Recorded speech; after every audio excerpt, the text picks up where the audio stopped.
Let's Talk Small Business, the real talk, no BS podcast for business owners and entrepreneurs who want to grow and actually enjoy the ride. I'm Mitchell Wilson. Let's get into it. Today's guest is Jeff Szur, founder and CEO of Altitude Water, and it's a company turning humidity in the air into clean drinking water throughout atmospheric water generation technology. Now, Jeff has spent close to 2 decades in the water technology space, building systems used by homes, businesses, disaster relief teams, nonprofits, and communities around the world. Now, Jeff's story is one that's not just innovation for the sake of innovation. It's about solving a real problem, creating water independence, and building a business with a clear mission behind it. So, Jeff, let's talk small business. Sounds like a plan. Thank you very much for having me on your show, and happy morning to you in New Zealand. Yeah, and evening to you, all the way in America. Hey, let's just get this out of the way. Talk about the technology that Altitude Water uses and what that's all about.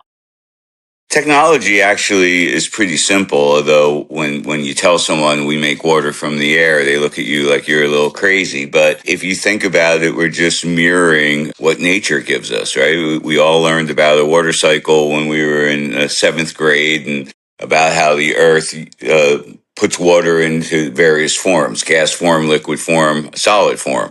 And what we're basically doing is tapping into that water cycle in a totally different area where a majority of our competitors look for water. Most people look at the groundwater, right? The lakes, the rivers, the big pools of water, the aquifers under the ground. But we're looking to the air where evaporation occurs. If you think about it, 90% of our evaporation comes from the ocean, yet we never have a salt rainstorm. Why is that? Because the way that nature does its water cycle is during evaporation, all of the chemicals, the salts, anything that's in the water is left behind, and only the water goes up as vapor. Same thing now with the huge microplastics problems that we're having. All of that is left behind. So we're tapping into an aquifer that is uncontaminated. So we do that through HVAC technology, keeping the coil cold. So if you think about having a ice cold drink on a hot day, well, you have to put a coaster underneath of our glass. Why? Because our glass is sweating. No, it's condensating water. What I like to joke around and always say is the water on the outside of the glass is actually purer than the water on the inside of the glass. So that's our technology. We've been doing that, as you aptly put, almost 2 decades. I can't believe it's been that long, but have learned a lot and have made a lot of technological advances that have really made our machines sort of the forefront of the atmospheric water generation movement. Okay, so there goes the technology. Obviously, we're here to talk about business. So Yes. Let's go back a little while. And when did you kind of believe or look into this becoming a business? How did it all start? It started, at the time I was living in New Jersey. I had some restaurants and I had sold them. At the same time, my father in Louisiana, who I've done business with, got my entrepreneurial bug, I would say, from him. And he had sold his oil well, so we were both liquid at the same time. And so we looked at each other, okay, what do we want to do when we grow up? What are we looking at doing? So we did a lot of research, and we felt that, this is back in 2007, 2008, we felt that water was going to be, the next oil, so to speak. We had worked with a retired General Russell Honore, who was huge in the disaster relief in New Orleans after Katrina. Had just seen the water conglomerates do a huge marketing ploy where they showed everyone how terrible our aquifers were after decades of polluting it with all of these chemicals. Going by the engineer's creed, the solution to pollution is dilution. Take these nasty chemicals, put them into a body of water and dilute them down. So they did a great job of showing us how bad our aquifers were, but they didn't let us know that their solution was taking that same water, filtering it a little more, and putting it in a plastic bottle that was going to cause a huge ecological nightmare down the road. We just felt that safe drinking water, you look at history, everything's around water, right? So when we came to the United States, where were towns? They were all on rivers. They were all, from both shipping and being able to drink. So you can only go 3 days without water. We had done a terrible job of protecting a very important resource. So we looked at different technologies. We saw this atmospheric water generators, basically what I call the first generation of them coming out of China, using reverse osmosis or UV lights as the purification method. So we became distributors of those, and we saw some drawbacks in that technology, as well as the quality control of getting our products from China. So we decided to manufacture our own, basically in 2008, 2009, decided to make our own machines and manufacture them out of the United States. So that's how the whole journey started, so to speak. Okay, from oil to water. There you go. Now, I better pick up on this because you said, look, you've got that entrepreneurial spirit, and you had some restaurants before. That's Tell me correct. about your journey from, let's say, from school to business. Did you always start out in business, or did you have a bit of a journey in corporate? How did your life sort of transpose and turn out? I've had a crazy life and a crazy journey. So I grew up in a small town called Milltown, New Jersey. The town's motto is 1 square mile of happiness, and yes, it's called Milltown because there was a mill in that town. Then I went to private school for high school, and then I went to Vanderbilt University. I worked with my dad in a number of businesses. I like to say that the last time I worked for someone was when I had a work permit when I was 15, stocking shelves. So basically learned that entrepreneurial spirit. My dad did some oil and gas wells up in Western New York, hit the largest oil and gas well in New York State, right outside of Jamestown. So I worked in that field as well, trading natural gas futures and well operating services and things of that nature. So my ex-girlfriend in high school, her father, who was a very successful businessman, used to say that I used to get out of the dishes by talking business with dad. I used to, to try and start talking business at the end of dinner. So my mom would ask my brother to do the dishes so I could sit there and talk to dad. So, a little bit of getting that business foundation, and my dad putting me in a lot of different situations when I was growing up in the business world. So always teaching me, always training me. Okay. And it sounds like that followed through because you told me before that you and your dad went into this business together. That's correct. Yeah, that is correct. So when my dad actually had sold all of those up in New York, had gone down to Louisiana and was working out of there. And like I said, we both became liquid. We both started building that, and then we moved our manufacturing to Florida back in 2010. Basically, due to the fact that it was right after the economic downturn in Louisiana, had all of those hurricanes, and oil prices were very, very high. So their unemployment rate was like 5%, whereas Florida's was like 17%. So we got a corporate redevelopment loan to move our company and the manufacturing facilities down here to Florida. We haven't left 15, 16 years. So obviously they've been very, very good to us. Now, are you and your father still in this business together? We are. My dad is turning 89. I mean, he obviously is not as active as I am in the business. Mhm.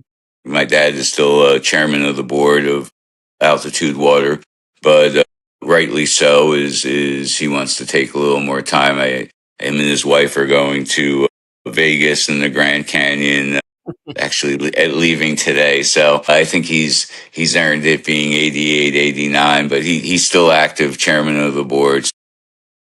Obviously bounced a lot of things off of him. Yeah, he's still involved in the business, but taking a little more time to himself, which he should. Now, I know there's a lot of people listening that could be in business with family, be that, a father-son business or whatever it may be. Have you had many times when you guys have clashed together? Like, how's that relationship work in a business? Does the sun come up every morning? Yeah. Yeah. I mean, that's the nature of the beast. I mean, there's so many positives, but then there's also a family connection that you don't have with other business associates. So there's definitely challenges in that. I think that the benefits far outweigh the negatives. I mean, no matter what, if you're trying to build a business and you have a theory or a plan that you want to implement, it doesn't matter whether that person's your father, your grandmother, your business associate, your best friend. If you can't answer the questions and have a good case that your business model will be successful, then it doesn't matter who you're presenting it to. You have to answer those questions, and you have to be thorough in how you're presenting. So number one though is trust. The trust of the family and things of that nature. I think that there's times if you want to break down and look at things that you'd rather not do. I mean, we all grow up and think when we're young that our parents are infallible and they never make mistakes, right? That first time when you're growing up, when you see that your father or your mother is wrong, it like crushes you, right? Because you've only known them, to teach you and to protect you and to, but in times as well you see all the good habits, but I think it's also valuable to look at all the bad habits, right? So I learned a lot of great things from my father. I've also learned, and he'll also say to you, things that he wishes he didn't teach me. He wishes he could have changed. So I think that that's important with any relationship. What are you gaining? What are you getting more strength out of, and what's weakening you? That's an evaluation we have to put, whether it's your father, your children, or your friends, or your business associates. Okay. So when you guys started this business out, you said it was fairly new technology. And I got to admit, I don't know much about the technology at all. But I presume, correct me if I'm wrong, that from this, you were basically having to build awareness, build just about a new category for a problem that maybe they didn't even know existed yet. Tell me about that kind of journey with the initial days of that business. Yeah, no, that's a huge issue. The education of and you're being a disruptor. You're asking people to change the way that they buy a product, basically. They're used to going to the store and picking up a bottle. And this is glass, so most people don't use glass these days, although we should. But you're used to buying a case at a time and really not having something put a dent in your wallet because you're used to going to the grocery store and picking up a case of water, and now you're saying, okay, well, let's take all the money that you spent on that water over the last 5 years and let's do it all at once and buy a machine that's going to produce water so you never have to go out and buy it. But now all of a sudden, that's not, $6 out of $100 grocery bill. It's now, $4,000. So there is a mentality, and again, half of the target market grew up drinking water out of a garden hose, right? So, to try and tell them that their water that they're putting into their body is not good. I drank out of a garden hose, darn it. What are you talking about? You want to sell me a machine, So yeah, it's changing the perception. And as I said, one of the things was there was a lot of press and media about what has been going on with our water for all of this time. But it was, we were definitely early. So without question, our bank accounts know we were early because we had to fund this a lot longer than we would have like to or thought we would have had to in the beginning, but it's definitely a education and letting people know that there's number one, just how important the water is that you're putting into your body and the health benefits. I think that, especially even after COVID and everything like that, I think more people are much more aware of their bodies and their health and what they're putting into it. And so that has been helpful at that time, but absolutely accurate. And that was a battle and a journey that we had to face and at times seemed overbearing, but through perseverance, through a team that believes in the mission, those are things that you have to overcome in order to keep the product going out to the public that you believe it's fulfilling a need. Okay, so let's talk about that mission. What is the mission for Altitude Water? Our mission is that the rights to safe drinking water, it's a human right, that no one should control that right. That's a grand mission, and it's a mission that we believe in. We are a for-profit company. We have to do good in order to do well. But when you believe that you can provide, your technology provides access to something that can transform lives, you know, it gets your interest. It sort of gets your faith all stirred up and enables you to overcome obstacles. So we believe that water is an inherent human right, and we look to provide the safest, purest drinking water to both those who can afford it and those who can't.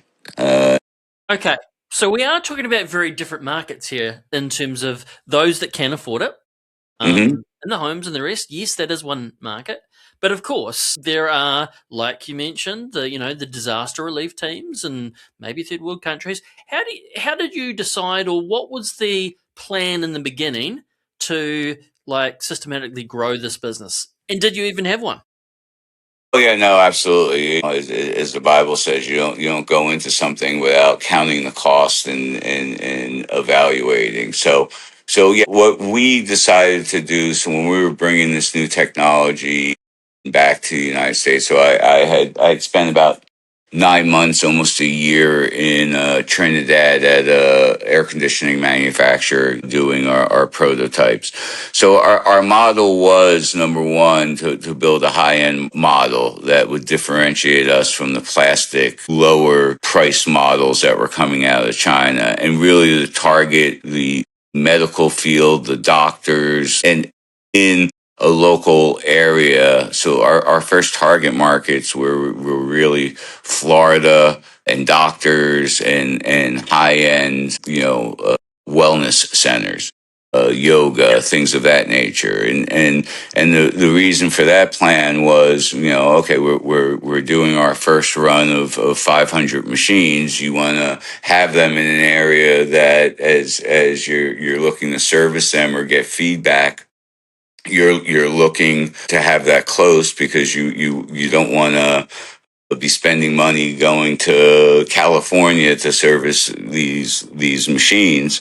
And then the second thing is you're going to a target market that understands that we really didn't have to do an education on the benefits of water, right? So doctors, high end health understand the importance of what we're putting into your body and understands the importance of hydrating your cells with a water that doesn't have chemicals or hormones or pharmaceuticals or things of that nature. So it was sort of a three-prong approach where, in order for servicing, in order to have a new look and to really showcase our patented ozone purification technology, which was something totally different than the RO UV machines coming out of China. So again, we spent a lot of money on our case. I mean, it's a stainless steel, beautiful case, but it's a little more expensive. So we tried to show value in not only, our case, but also our water, and also really get involved in our community, and sort of do a grassroots marketing effort to start everything off in the education process. Can I ask, where do you manufacture nowadays? We manufacture in Florida as well. We actually manufacture less than a mile from where we did our original ribbon cutting. And we're blessed to say on this podcast that we're just expanded to, it took another 10,400 square feet of new manufacturing space. We are growing. Now, in saying that, I mean, you've mentioned that, there are things sort of coming out of China. There are a lot of manufacturers out there that actually look towards China nowadays to go, hey, they can manufacture it cheaper. Let's bring that in. Has that ever crossed your mind? Or what holds the manufacturing where it is? What are those beliefs for you? Well, I mean, our whole belief. So when we saw the problems with the manufacturing in China, and when we were distributors, and we also saw a problem with how they were solving the storage of water, because anytime you store water, bacteria wants to grow in it. We felt that we didn't make anything. We just went through a huge economic downturn in 2008 and 2009. The United States had become a real estate and banking GDP country. Everything was outsourced. I'm in a warehouse facility or factory facility that was a free trade zone, and it basically encouraging us to buy products from all over the world, nowhere in the United States. And to me, that's just crazy. I mean, if you want to have a recovery, the only thing that really helps a recovery is jobs growth, right? And the other thing is that keeping that in house is a protection as well. We just didn't see going. I had spent 3-4 months in Asia and China, Hong Kong, Singapore. I walked many facilities in China. I just for our foundation, I just believe that you've got to create community. You got to not only you can't affect the whole world, but you can affect the world around you, right? And and that's how you affect the whole world. It seems crazy to say that, anything that you can do, just worry about your community, and let things go from there. We believed in which is crazy. I mean, do not have a manufacturing background, but it's something that again we believed in. My same team that built our first production run over 15 years ago is still the team with me, and they're now part owners of the company. 3 years ago, after all the sweat equity and work that I gave them a portion of the company for the dedication and the hard work of being there to overcome the difficult times. It sounds like that by doing that, it wasn't a carrot that you just necessarily dangled to say, hey, stay long enough and I'll give you this. It sounded like that they'd earned it, and so you made that decision to reward them. Well, again, in building a company, I think, and one of the things when my PR company said, about the podcast, I love what you do. It's not easy. If it was easy, everyone would be starting a business, and people that have the 9-to-5 job, and there's nothing wrong with that, but they'll always joke and say, oh, you own your own business. Pick a half day. You only work half days. And it's like, yeah, we only work, we get to choose which 12 hours of the day we work. But if it was easy, everyone would be doing it. And I'm not one that's very good at sitting back and just taking punches. I like to try and avoid punches and find solutions. So in a corporate world where I'm taking orders from someone else, it just didn't seem to work. So, I've gone out and always tried to create my own business and how I was going to move forward with that, because then I only have to go to the bathroom to look in the mirror to see who's to blame on that. Okay. So talking about looking in the mirror then, when you mentioned before you're a for-profit business, but when you're supplying water in places when they genuinely need it, how does that change the way you think about responsibility as a business owner? It's a totally different negotiations. It's a totally different project.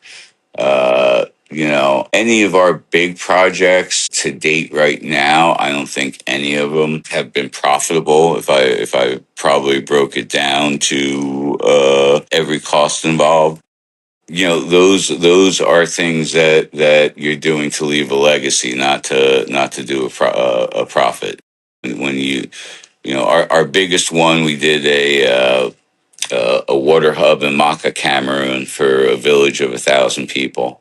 It was our first really big project where we were commissioned. I had done some stuff with World Vision, but this was really our first. We were the lead on the whole project, and it's really, you have to have a different mindset. So your partners, your nonprofit partners, are so important. You really have to have an alliance in the heart, because there's going to be so much that you're going to need to overcome, because there's so many different factors. Now you're bringing in donors and how to make the donors happy, and dealing with a nonprofit, which is a totally different corporate mindset than a for-profit company. So you have to take all of these different things that are important to each one of these different groups and try and make them mesh together to remind that what we're trying to do is to make sure that this village now has a sustainable and safe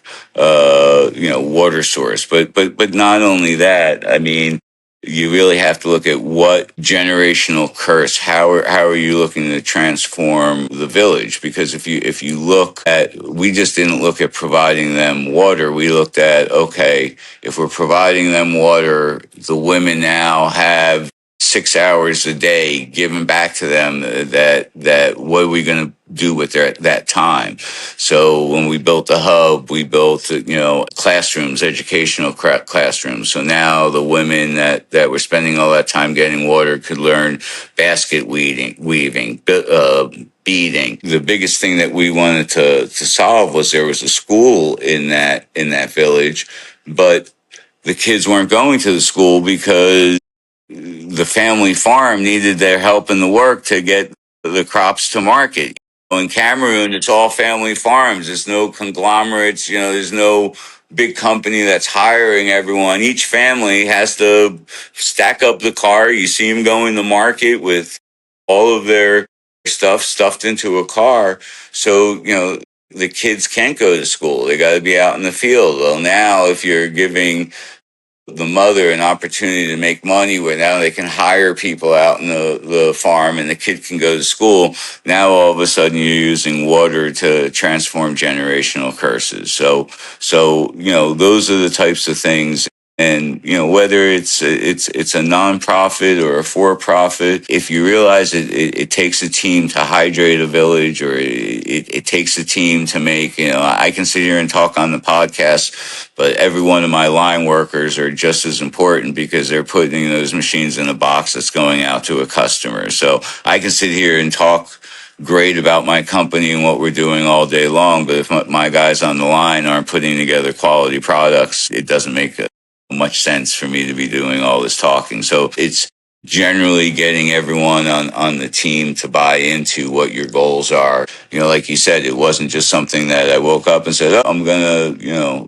give you guys a part of the business. But when you start realizing that as you're growing, you're going to be relying on them, and you want them to be as prideful of putting something in the box that their name is on as well, and realizing that you've fought all these battles with your teammates. You want to make them a part of that. I love hearing the passion in your voice now about what you've been doing.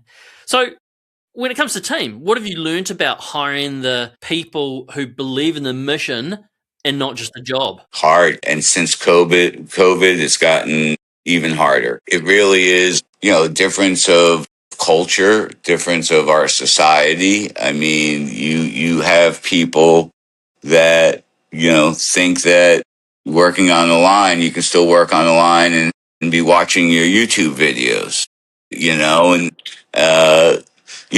and look at you incredulously, like, what do you mean? I'm still doing my work, but yeah, you're not paying attention. This is a line. It's been an incredible transformation, and I mean, you almost have to go through 10 people just to get one right now. It's something that has been different, but again, it is about that passion, especially with us. I mentioned that we use HVAC technology, so you would think that we go to just any air conditioning repair company, but it's not, because our technology uses HVAC to make as much water as we can, where most air conditioning technicians are looking at the process to make as much cold air as they can, right? And so it's totally different on the pressures and how you want your machine to operate.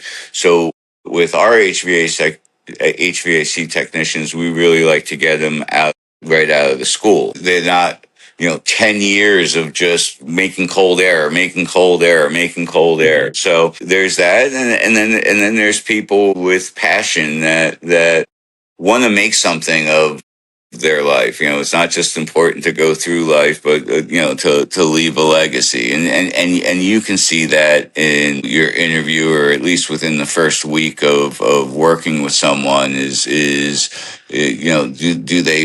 they put things out there to be bigger than them? I think that's really the main question. I think it's a question we all have to ask ourselves with the way that the world is going today. But what's most important to you? Is it something bigger than you or not? So I think that's I've really been blessed in this last really explosion of workforce that I needed to hire. I got a lot of people from my church who had needs for jobs as well, and have had some great situations where we've been provided for with people with skills in areas we need. Again, I think that's your overall look on life and how you're going to approach things in both your own personal life and your business life. I think that's just as important as everything else. Hey, They Jeff. all intersect. Yeah, Right? Our personal life, our business life, our spiritual life, they're not subsections. They're all parts of us that make us who we are. and especially when you're a business owner, because it just bleeds into each other. Yeah. With 100% more so, because you are integrating that more into every other aspect of your life. There really isn't, where you wall off my business life versus my personal life. It's really all part of the same thing. Now, you said before that you were expanding, taking on bigger premises and all the rest. What have you found the hardest part of scaling the business, especially given that, manufacturing situation? And what do you wish more small business owners understood about, capital, operations, and timing when they hit that growth phase? So, I mean, do we have another 2 hours to go through all the do it? Boil it down. Yeah, it's definitely a unique time. I mean, the tariff thing is crazy. The whole thing. I understand the concept, but it's really hard for a small business to be budgeting and to be planning, and it changes an awful lot. I mean, I will tell you, customer service has just since COVID has really it makes work so hard. I mean, you can't talk to a person. You're going from 15 chat boxes to another. And that makes it very, very difficult, very stressful. And just manufacturing, everyone has been more streamlined. So there's not as much stuff on the shelves. So you have to be as accurate and as efficient you can be, because your lead times are much longer than they were before. Mm. And shipping will just always be a logistical nightmare. So those four factors, trying to integrate those four factors that have changed substantially. I mean, substantially in the past 15 years since we became manufacturers of this project or this product. I mean, has changed substantially. Banking alone. I mean, banking has changed. When, you used to have your personal banker, they used to I mean, you can't, and the banks want to use your money. A wire comes in, they'll hold it because they want to get that interest. I mean, it really has been, an eye-opening experience. The amount of time you spend on basic banking now is just, it blows me away.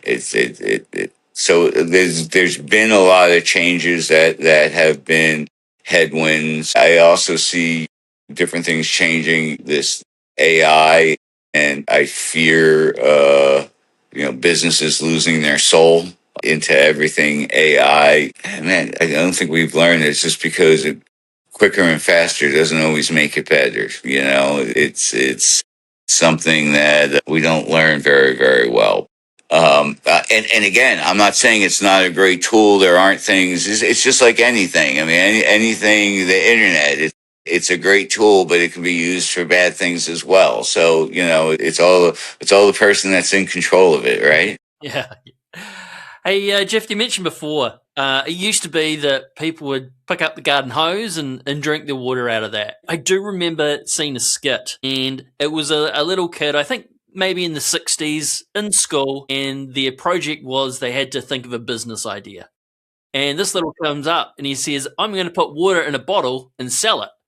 And of course, he got a slap round the knuckles for being so Right? stupid. The world has changed. Tell me, in the water game, what do you think about bottled water? Bottled water. It really, to me, is just taking this efficiency. It's almost a purchase to make you feel good, but you're really not doing anything of what you're trying to accomplish. Mm. I wrote a four, and probably almost like a decade ago, I wrote a four-part series on the marketing ploy. Brought it all the way back to Perrier, which is really when the bottling companies, the conglomerates, started saying, "Hey, there's an idea. Maybe we can do this." The problem is you've got people or communities hurting for jobs. You have a company coming in and saying, well, give us all your free water and we'll create all these jobs. You have them pulling this water out and maybe doing a good job of filtration, but you're putting it into this plastic container that is just an ecological nightmare. It really is. When I first started in this industry, I used to have all my salespeople. I used to tell them, go out, buy a case of bottled water, put it out in the hot Florida sun for 2 weeks. Then take it in your car and go and open up that bottle of water and do a total dissolved solids test. And it would go over 300. And the only way it could happen is the plastic breaking down, because it's a sealed container. You know, if I would open up one of those bottles, before we put it out in the sun for 2 weeks, it would have been a TDS of 100. So, we needed to be aware. And the whole thing is we've spent no money in our water infrastructure. Our aquifers are centuries old that have been growing biofilm. We put stuff into our water. I understand we're on the go. I mean, I know with drinking my water, I hate traveling now because I can't take my water with me if I'm going on a plane. So, I understand the need for getting a better water. I just think the cost of what the bottling companies are doing and what they're putting it in the long term issues that's going to cause, it's a pretty hefty price for the convenience. And listen, I've left numerous reusable bottles when I first started in this business at different places because you forget to pick them up. Again, you got to change your habits, right? Now you got to change something that you've been doing for your whole lifetime. I'm not saying that it's easy, but it's worth it. So we're going to be doing some water bottling in glass bottles and be going back to sort of the old milkman, where the old milkman used to pick up the empty Milk bottles, yeah. glass bottles, and I think that has a lot of synergies and makes a lot of sense and is more resilient and sustainable and going to result in a better product. So there's a lot of things that we're looking to do. We transformed the disaster relief industry with our disaster relief trailers, providing water, electricity, and communications all in one trailer. So we're looking to use our technology to really solve different needs in a viable and sustainable and resilient way. I like it. Hey, Jeff, really appreciate you coming on and sharing the Altitude Water story. Really great example of, I guess, how that innovation, resilience has built that business around, solving a problem that matters. So if people want to learn more about you and Altitude Water, any of the machines, etc., all the projects you're working on, where's the best place to find you? Sure. Our website, which gives a lot of information, our different projects, our different products, that is altitudewaterusa.com. That's altitudewaterusa.com. We also have a YouTube channel, Altitude Water. We show a lot of different projects. We show our water hubs coming on and the kids going crazy, schools in Colombia, and then just everyday people just loving the purest water out on their deck or on their dock or on their balcony or in their kitchen. I love what you do about talking about business and the things that we have to overcome. But I think the most important is really your own heart and what your mission is, and aligning that with what you do in business. If you can have those two things aligned, because business is hard. There's always things that are going to change, always things that you can't foresee. And, we talk about sustainability a lot. I like talking about resiliency because we're going to get knocked on our butt a lot of times. It's how many times you're going to get up. And that's what it's all about. So that's probably the best advice that I could give any of your listeners. It's been a pleasure. And if you are listening to this episode and you are thinking differently about your business, whether it's in sales, systems, or strategy, that is the point. So if you do want help identifying your biggest bottleneck or mapping out your next smart move, you can also book a free breakthrough session with myself and the Coach Birds team. Thanks again, Jeff, for joining us. And to everyone listening, remember, strong businesses are not just built on good ideas, but good people. Amen. Bye-bye. Let's talk small business. I appreciate you tuning in. If you got value, hit subscribe, like, or drop a comment. It spreads the word and might just help another legend get their breakthrough.